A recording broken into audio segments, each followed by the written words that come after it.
simplement présenter les différents héros de la Bible que nous connaissons, mais nous voulons les présenter autrement. Tunapenda tuwaonyeshe wasujaa wa Injili, lakini tunapenda tuwaonyeshe kwa namna ingine. Et en deuxième lieu, j'ai insisté sur le fait que nous ne sommes pas prétentieux en vous disant que nous allons présenter de nouvelles choses, mais je crois humblement que nous sommes en train simplement de faire une révisitation de ces hommes et de pourquoi ils sont mentionnés dans la Bible. Na nilipenda niwaambie hatuna kabisa kiburi ya kusema tunataka kuwafundisha mambo ni amjue, lakini tunapenda tuwarudilie mambo ni mnajua, lakini kwa namna nyingine. Je reviens encore sur ce troisième point, comme je l'avais expliqué hier. Le temps nous est imparti pour toucher tous les héros de la foi qui existent dans la Bible, mais nous toucherons quand même quelques-uns d'entre eux. Lakini wakati metukosea tuwarudilie wasujaa wote, lakini kupitia neema ya Mungu tutagusia watu fulani fulani. Hier on a parlé de Joseph. Jana tulizungumzia Yusufu. Si je commence à vous relater tout ce qu'on a dit hier, vous n'aurez même pas le temps de vous acheter les CD ni de vouloir suivre les cultes. Donc acheter des CD, amen, hein, c'est pas un péché pour suivre les messages d'hier. Alors je me dirige tout droit vers les messages d'aujourd'hui.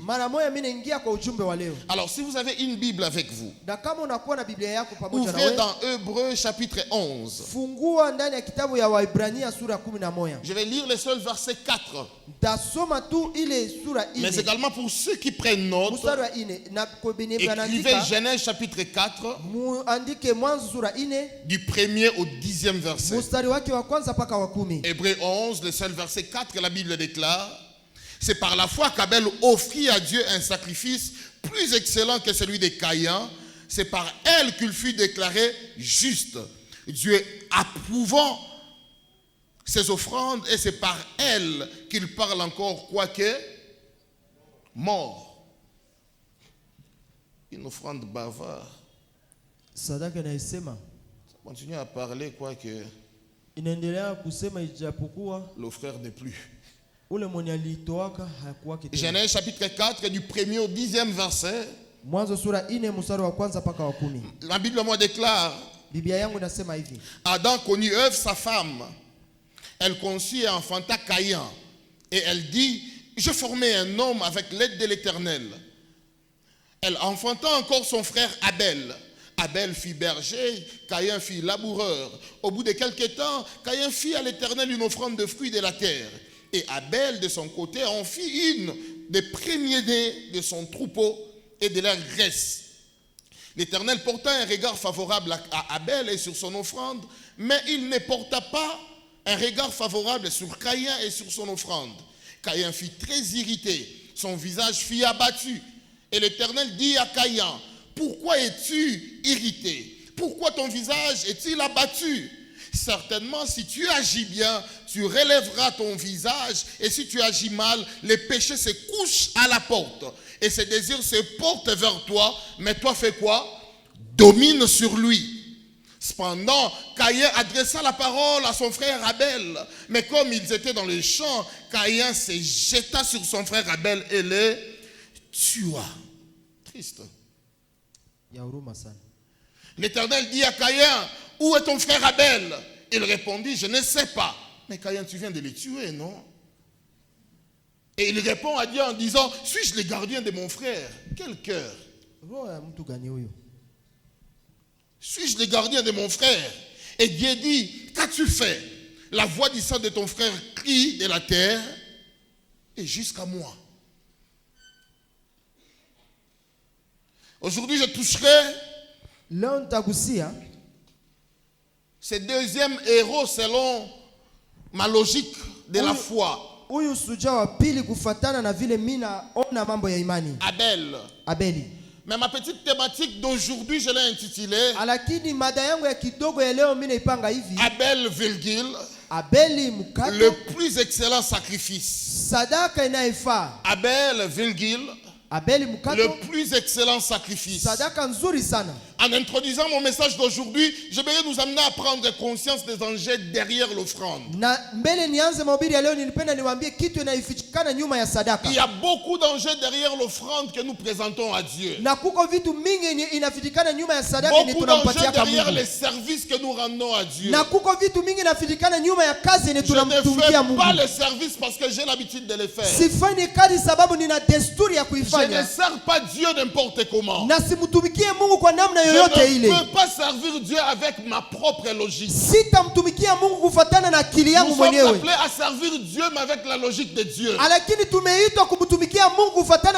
sommes appelés à servir Dieu mais tout en respectant les principes de Dieu. Notez ces 4 choses à savoir ou à connaître sur l'offrande. La première des choses que nous devons connaître sur l'offrande, et que le Seigneur est le premier à faire une offrande dans la Bible. Si je peux le dire comme ça. Dieu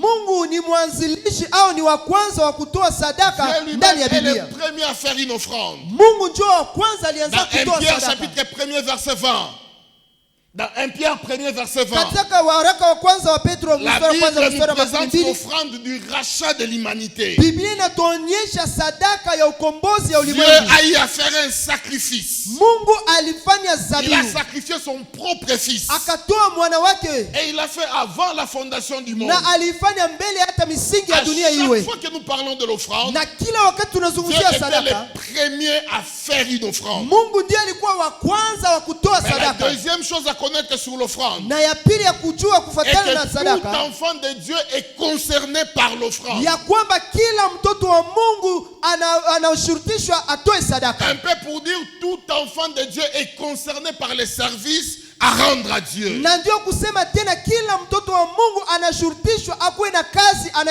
Écoutez-moi et suivez-moi très bien. Je ne reste pas sur l'offrande en vous parlant des billets que nous avons l'habitude de mettre généralement dans les paniers.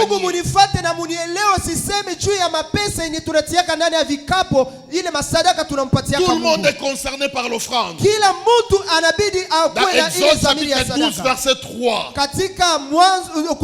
la Bible déclare, et c'est Dieu qui parle. Il parlait à toute l'assemblée d'Israël. Et dit, le 10e jour de ce mois, on prendra un agneau pour chaque famille. Et chaque famille devrait se présenter avec son offrande devant Dieu. Et nous sommes tous concernés par les services à rendre à Dieu, par l'offrande à donner à Dieu. Mais la troisième chose à connaître sur l'offrande, partout où l'on parle de l'offrande, Dieu veille sur la qualité de l'offrande. Et aussi, il veille sur la personne qui est censée offrir à Dieu. Dans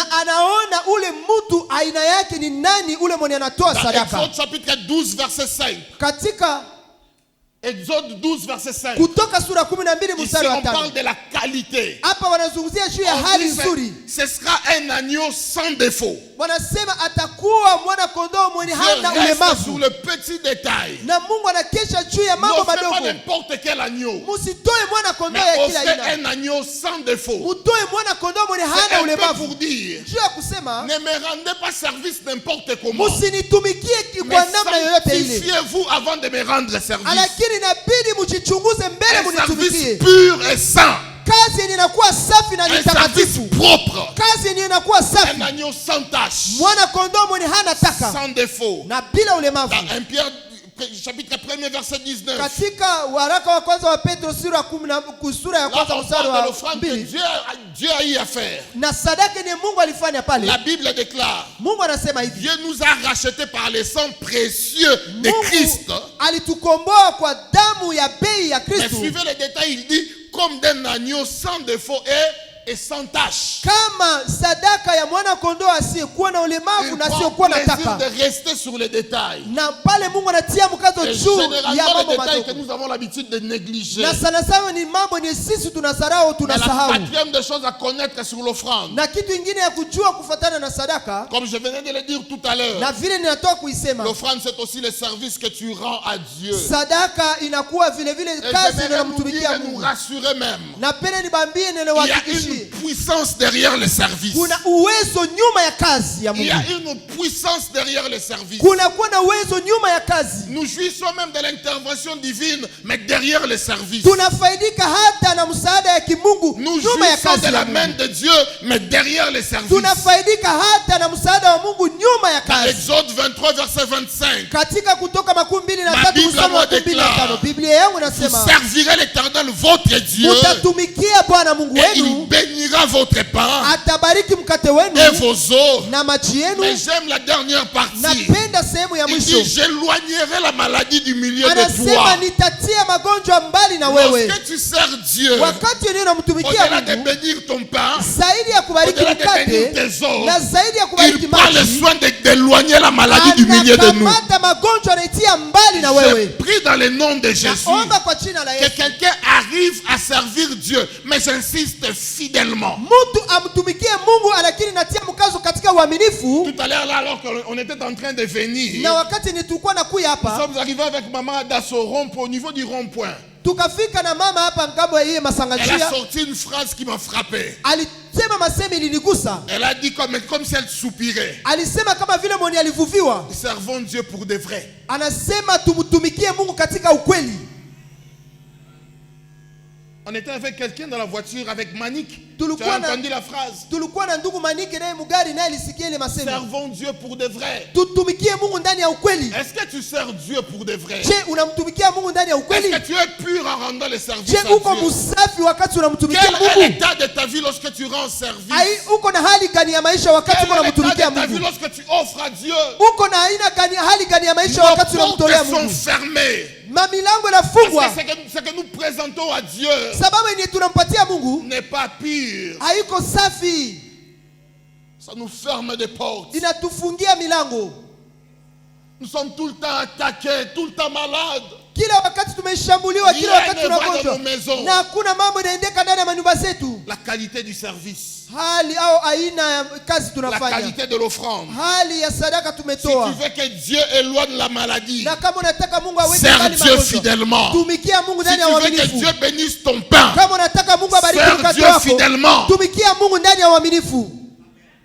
Tu ne peux pas me dire que tu sers Dieu fidèlement ya kwamba unatumikia Mungu ndani ya uaminifu. Tu continues à vivre dans la misère. Non, impossible. Na unaendelea na kuteseka kuishi ndani ya mateso. Si tu sers Dieu fidèlement, kama unamtumikia Mungu ndani ya uaminifu, Dieu va même visiter tes finances. Na Mungu atatembelea hata pesa yako. Moi je peux vous choquer. Mimi naweza kuwashangaza kidogo. Nakoli na offrande, nakoli na musala nzambe, na bali na musala nzambe, nazobokola bana na musala nzambe, nazosala nyonso na musala nzambe. Dieu sait nous prendre en charge. Mimi nakomala ndani ya kazi ya Mungu, naoa ndani ya kazi ya Mungu, na walea watoto wangu ndani ya kazi ya Mungu. Mungu anajua kushughulikia watu. Je peux aller loin. Mimi nataka niende tena mbali. Mes filles fréquentent de très bonnes écoles. Na batoto yangu wanasoma kwa masomo za mzuri. Parce qu'il y a un Dieu qui bénit la fidélité. Sababu kuna Mungu anayebariki uaminifu. Si tu es fidèle, Dieu te bénira. Kama uko mwaminifu, Mungu atakubariki. Si tu es fidèle, attaché à Dieu, il t'ouvrira les portes. Kama uko mwaminifu na unaambatana na Mungu, Mungu atakufungulia milango. Dans Jean chapitre 12 verset 26. Katika Yohane sura 12 mstari wa 16. La Bible déclare. Biblia inasema hivi. Si quelqu'un me sert, kama mtu atanitumikia, le Père l'honorera. Baba atamheshimisha. Si quelqu'un me sert, kama mtu ananitumikia, le Père fera quoi? L'honorera. Atamheshimisha. Dieu honore ceux qui l'honorent. Mungu anaheshimisha wanayemheshimia. J'ai entendu cette phrase de mon pasteur. Nilisikia masemi kwa mchungaji wangu. Juste avant mon mariage. Mbele hata nioe. Il m'a dit, jeune homme, tu vas te marier. Ananiambia kijana, unataka uoe? Mais sache que Dieu honore ceux qui l'honorent. Lakini ujue kama Mungu anawaheshimisha wanayemheshimisha. Il honore ceux qui l'honorent. Anaheshimisha wanayemheshimisha. Genèse chapitre 4 du 1er au 10e verset. Mwanzo sura 4 mstari wa 10 Ce texte nous place devant 5 réalités. 5 réalités. La première des choses, on constate que dans l'ordre d'importance, l'offrande n'est pas plus importante que la personne qui offre. Les services n'est pas plus important que la personne qui rend service. Dieu n'a pas le regard d'abord sur le service. Dieu a le regard sur la personne qui rend service. Généralement, nous voulons faire des choses pour Dieu. Tu es sale, mais tu veux servir Dieu. Tu sais que tu n'es pas propre, mais tu veux offrir à Dieu. Tu sais, tu connais ton état. Mais tu veux offrir à Dieu. Et les gens ont l'habitude généralement de monter ici. On n'a aucune idée de ce que ça représente. On n'a aucune idée. Nous ne venons pas jouer. Nous venons servir un grand Dieu. Les gens se purifient pour entrer dans l'éternel. Alors ils n'arrivaient même pas dans les lieux saints. Ils n'arrivaient même pas dans les lieux très saints. Ils se purifiaient même au niveau du parvis. Ils réalisaient l'importance et la place de Dieu. Et qu'est-ce que nous autres nous faisons? Nous rendons des services à Dieu. Tu es sale, tu rends service. Tu es sale, tu vas prophétiser. Tu es sale, tu vas prêcher. Tu es sale. Tu chantes, tu es sale. Lorsque tu regardes toi-même ta propre vie, qu'est-ce que tu te dis? Nous rendons des services à Dieu. Malgré notre saleté, on avance. Dieu est bon. Un pasteur de Kin aime dire, il est bon, mais il n'est pas bonbon.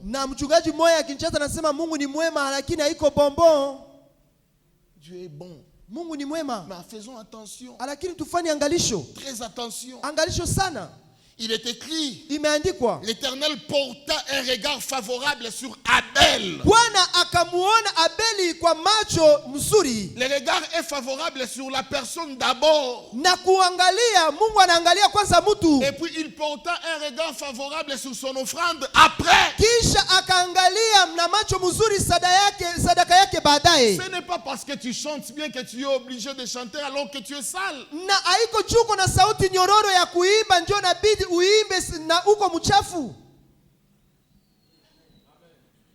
Qu'est-ce que tu viens donner à Dieu ici? Qu'est-ce que tu viens mettre dans les paniers? Des fois on vient avec l'argent sale dans les paniers. Wow. Tu es conscient que cet argent tu l'as eu par corruption. Tu es conscient et tu l'amènes dans l'église. Quelqu'un m'a fait rire en disant, pasteur, parce que nous sommes purifiés. Nous donnons à Dieu. Même lorsque tu prends ton offrande, fais très attention. Réfléchis sur la part que tu dois donner à Dieu. Tu dois mettre cela à part. Moi je ne joue pas. Même en termes de donner, si je n'avais pas préparé, je ne me lève pas.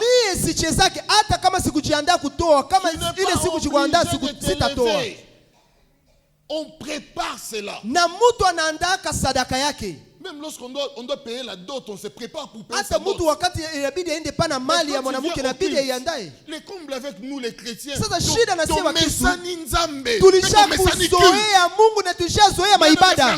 Les cultes sacrés. Il ne faut pas désacraliser les cultes. Les cultes sacrés. Tu ne peux pas venir n'importe comment. Je me pose toujours des questions. est-ce que tu prends le temps de te préparer pour aller rendre culte? Frères et sœurs, nous ne venons pas au culte. Mais nous venons rendre culte. Mais généralement, qu'est-ce que nous faisons? Je dois aller au culte. Et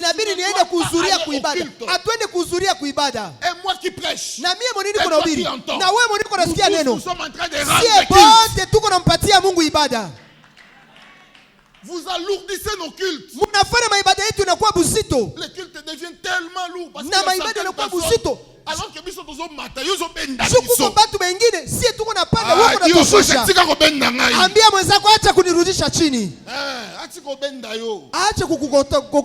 oui. Ndio. Pengine biko hapa sitasema jina yao lakini biko na kushusha. Karati juu naanza lakini wao wanashusha. Acha kunishusha chini. Moi je ne suis pas venu au culte. Mimi sikukuja kuhudhuria kuibada. Je suis venu rendre culte. Nilikuja kutoa ibada. Tout à moi doit rendre culte. Tout ce que je fais doit rendre culte. Mon être dans son ensemble rend culte. Toi tu viens rendre culte. À l'église même. Tu critiques les pasteurs. Oh pasteur King, Babylone.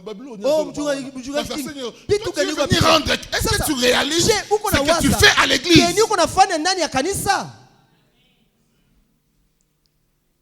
Oh, mais protocole on a payé moi le protocole est-ce que tu as lu? Est-ce que tu es là pour le protocole? Et les autres ont même l'habitude de dire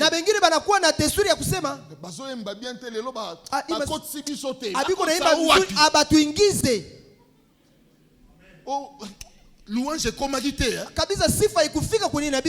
parce que bandeko loué yo.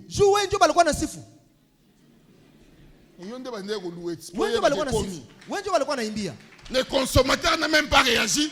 Mais toi, qui dois rendre culte, tu commences à réagir.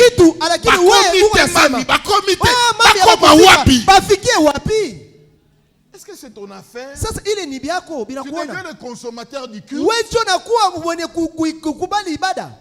Ça c'est ce que nous faisons. Nous ne venons pas au culte. Changeons notre mentalité. Nous venons rendre culte. Rendons le culte sacré.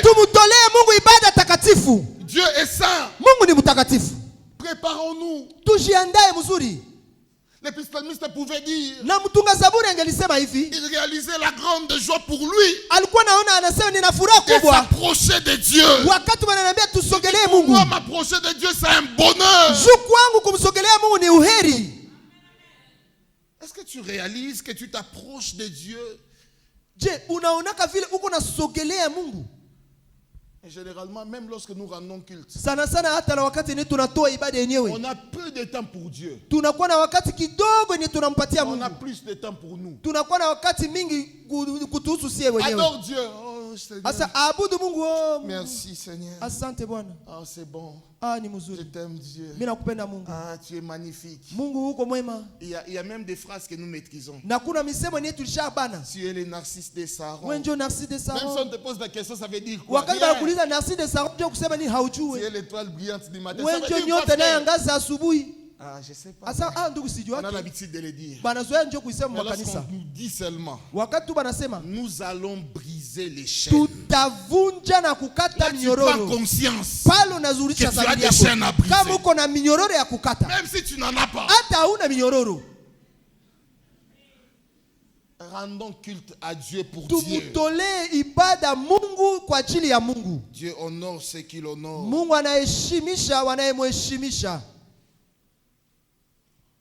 Il porte un regard sur Abel kwa macho mzuri Abeli, et après sur son offrande. Na baadaye akaangalia kwa macho mzuri sadaka yake. Mais la deuxième réalité, na kitu ya pili, nous réalisons que l'offrande est dangereuse. Tunakutana kama sadaka ni kitu kia hatari. L'offrande est très dangereuse. Sadaka ni kitu kia hatari. Faisons attention. Tufanye angalisho. La première fois qu'on a parlé de l'offrande dans la Bible, mara ya kwanza balisema kuhusu sadaka ndani ya Biblia, c'est aussi la première fois qu'on a parlé du premier meurtre de la Bible. Na ndio mara ya kwanza balisemaka kuhusu mauaji mauaji ya kwanza ilifanikana dunia. La première fois qu'on a parlé de l'offrande, c'est la première fois qu'on a parlé de la mort. Na mara ya kwanza walisemaka juu ya sadaka na njoo ile mara walisema juu ya l'offrande peut te propulser vers le haut. Na sadaka inaweza kukusukuma upande. Tout comme l'offrande peut détruire ta vie pour toujours. Na vile vile sadaka inaweza kuharibu maisha yako yote mzima. J'insiste, ne montez pas ici par sentiment. Natia mkazo, tusipande hapa juu ya mania. Cher pasteur, bahubiri, baibaji, mtumishi yote mwenye anapandaka. Mtumishi wa Mungu. Mtoto wa Mungu, usikuye mkanisa juu ya mania. Tusikuye kutoa maibada juu ya mania zetu. Ni sadaka yenye tunapandisha tunampatia Mungu. À un moment donné, moi je voyais des frères qui se préparaient pour les cultes. Kwa wakati mwa nilikuwa naona bandugu balikuwa na jiandaa juu ya kuiba. Leo batu abajiandaa tena juu ya ibada. Asa twende kwanza. La première fois qu'on a parlé de l'offrande, mara ya kwanza balisema kuhusu sadaka. C'est la première fois qu'on a parlé de la mort. Na ndio mara ya kwanza balianza kusema juu ya mauaji. L'offrande est très dangereuse. Sadaka ni kitu ya hatari sana. Faisons attention. Tufanye angalisho. Dans Genèse 4 verset 8. Katika Mwanzo sura 4 mstari wa 8. C'est l'offrande que Caïn a tué son frère. Ni juu ya sadaka ndio Kaini akaua ndugu yake. Le service, kazi est dangereux. Ni hatari. Tant mieux ne pas rendre service. Heri usifanye hata kazi. Tant mieux ne pas avancer ici avec l'argent sale. Heri usikuye hata kutia ile sadaka yenye kwa mchafu. N'avance pas, ne viens pas. Heri usikuye hata.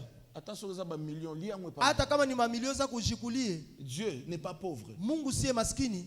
Lorsque nous donnons à Dieu, ce n'est pas parce que Dieu est pauvre, il veut notre argent, non. Kama tunamtolea Mungu aiseme kama Mungu ni maskini anapenda franga yetu. Franga yako utamjengea Mungu kitu gani? Oh non, ce sont des moyens. Qu'est-ce que tu as? Oh, ni mapato uko na kitu gani? Enye mbinguni haikuruhusu kama uipate. À la seconde, il peut tout retirer. Mu seconde moja anaweza kunyang'anya vyote. Unarudia maskini. Na tutaanza kukusalimia kwa mbali kukupepea. Qu'est-ce que tu as que le ciel ne t'a pas donné? Kitu gani unayo yenye mbinguni haikukupatia? Qu'est-ce que tu as que tu n'as pas reçu? Celui qui offre ou sert Dieu avec un cœur pur. Comme troisième réalité, son offrande parlera même à son absence. Abel n'était plus. Mais Hébreu dit quoi?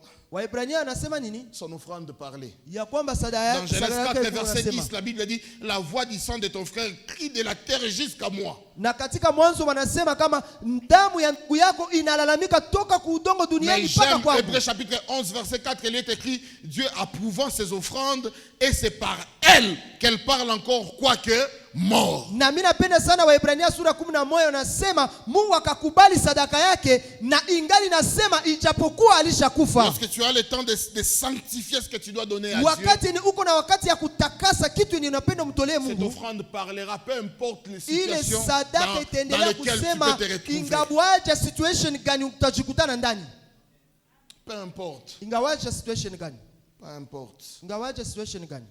Et la quatrième réalité. Na ukweli ya ine.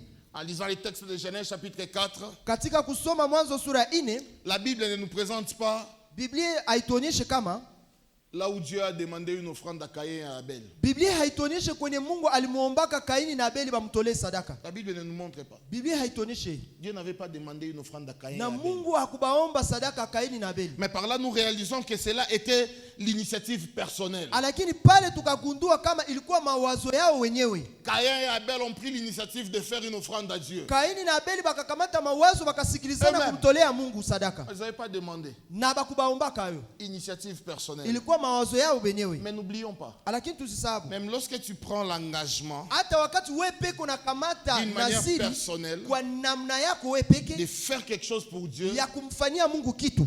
Attention, fais-le bien. Uifanye mzuri sana. Fais-le bien. Uifanye mzuri. Je connais une histoire de la Bible même. Najua historia moja ndani ya Biblia. Il y a un couple kuna kuwa na ndoa moja qui ont été avalés par la terre. Benye balizikwa parce que eux-mêmes ont pris l'initiative. Sababu bebe nyewe walikamata ile mawazo. Ils ont fini par tromper, par mentir à l'homme de Dieu. Mwisho bakaenda danganya mtumishi wa Mungu. Et la suite était catastrophique. Na mwisho yao ilikuwa kabisa ole. La cinquième réalité. Na ukweli ya tano. C'est par là que je m'en vais conclure. J'ai une grande question que je me pose. Qu'est-ce que Caïn a fait pour que Dieu ne l'agrée pas? Qu'est-ce que Caïn a fait? Les deux ont pris l'initiative d'offrir. Caïn a eu à offrir. Abel aussi a eu à offrir. Et c'est quoi le mal? Pourquoi Dieu n'agrée pas Caïn? Pourquoi Dieu ne le fait pas? Je suivais beaucoup de pasteurs prêcher sur ça à l'époque. Je ne sais pas, pasteur Adassa, si vous avez déjà entendu parler de ces gens lorsqu'ils interprètent ils ont l'habitude de dire, oh non, Dieu aime l'offrande du sang. Parce que Caïn était laboureur et Abel était berger. Oh non, Dieu a agréé parce que Dieu aime le sang. Parce qu'Abel a eu à offrir le sang. J'ai essayé de lire ma Bible. Je comprends que ce sont des mensonges avec M majuscule. Est-ce que Dieu reste dans ce que nous offrons ou il reste sur la personne qui offre?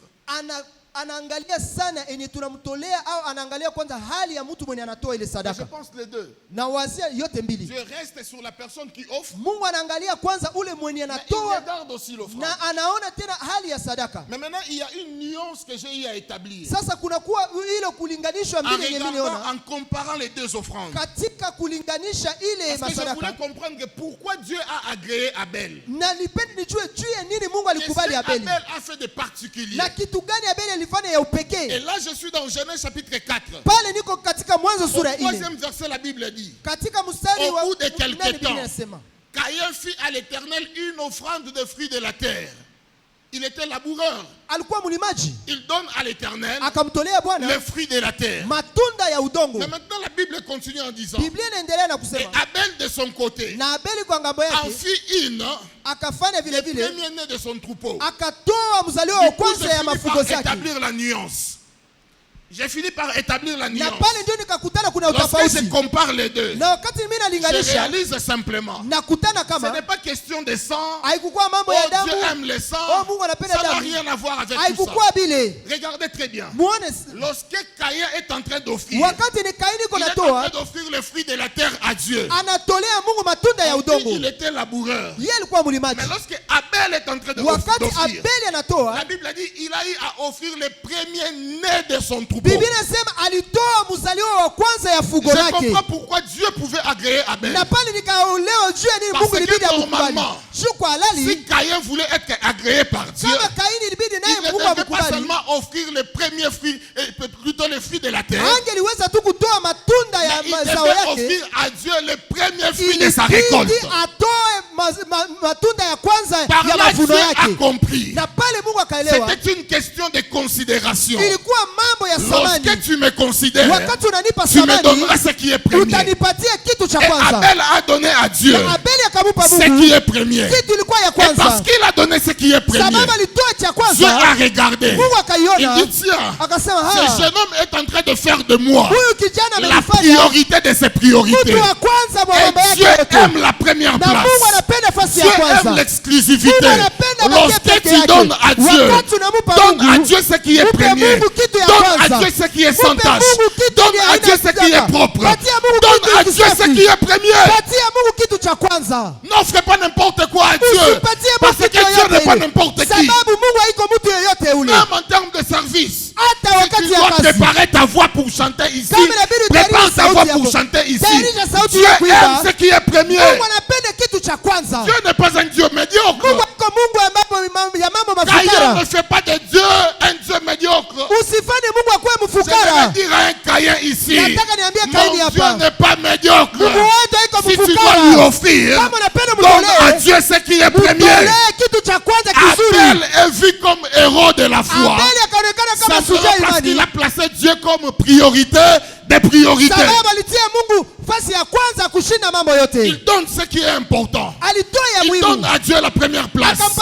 Il fait que Dieu est la priorité, rien ne remplace Dieu. Rien ne peut prendre la place de Dieu.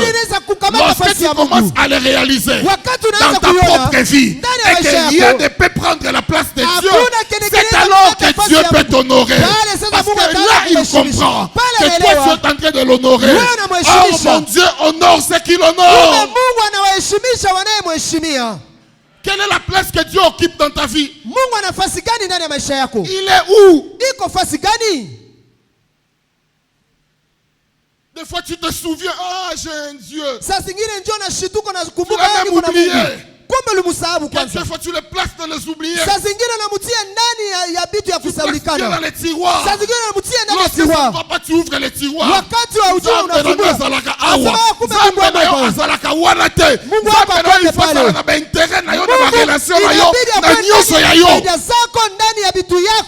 Il est la priorité. Et Abel a compris cela. Abel a donné à Dieu ce qui est important, ce qui est premier. Ce n'est pas question de sang, mais c'est la question de la priorité. Il sacrifie le premier-né de son troupeau. En Proverbe chapitre 3 verset 6. La Bible déclare, dans tout ce que tu fais, mets Dieu en premier. Écoutez les conséquences. Lorsque Dieu est en premier, la Bible dit il te dirigera. Il couronnera tes efforts de réussite. Si Dieu est en premier, il va te diriger. Il va couronner tes efforts de réussite. Certaines personnes ne réussissent simplement. Certaines personnes réussissent simplement parce qu'ils ont fait de Dieu la priorité des priorités. Toi, c'est ton entreprise d'abord. Mais quelle est la place de Dieu? Toi, c'est tes affaires d'abord. Mais quelle est la place de Dieu? Est-ce que Dieu dirige tes affaires? Est-ce que c'est Dieu d'abord et tes affaires après? Est-ce que c'est Dieu d'abord et ta famille après? Toi, c'est ta femme d'abord, tes enfants d'abord. Mais où est la place de Dieu? Pendant ces 40 jours, oublie toutes ces choses. Restaure Dieu. Restaure la place de Dieu dans ta vie. Remets Dieu à sa place. Remets la priorité de Dieu à sa place. Avant que tu puisses avoir ce travail, tu passais ton temps ici à genoux. Tu cherchais Dieu en pleurant. Et aujourd'hui, depuis que tu as ce travail, tu viens ici.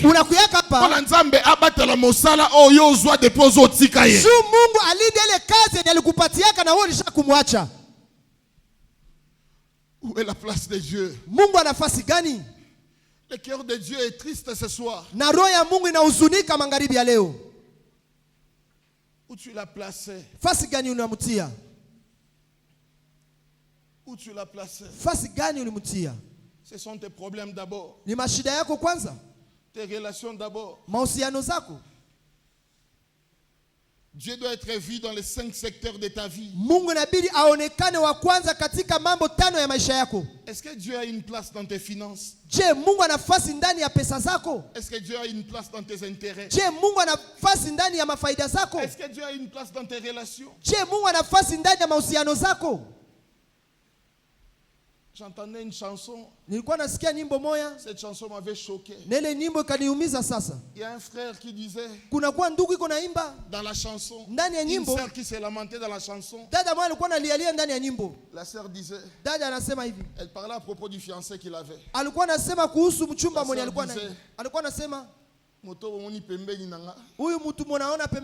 Cette personne attriste même le Saint-Esprit. Mais elle tient à cette relation. Et puis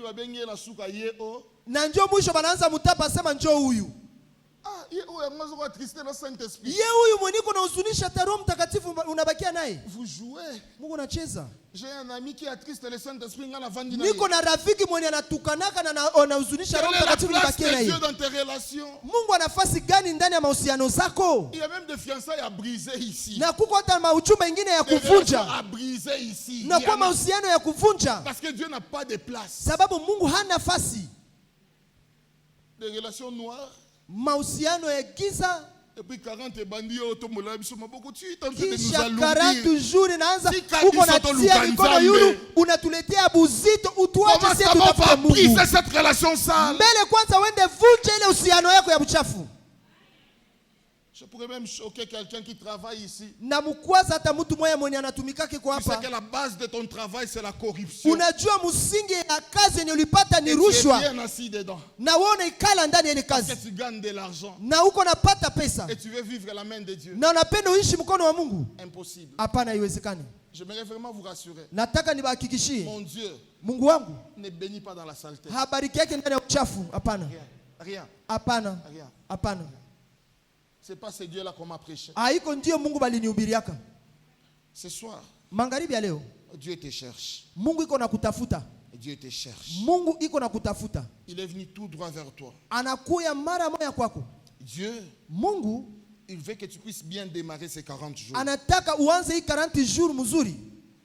On peut beau crier, beau demander. Tunaweza lalamika na kuomba Si nous mingi. ne réglons pas certaines choses au début, Kama tutatue na tutengeneze mambo fulani nous mwanzo, n'allons pas avoir des résultats meilleurs à la fin. hatutapata matokeo mazuri kule mwisho. Il t'a parlé. Anakuzungumzia. Que Dieu bénisse sa parole. Mungu abariki neno lake.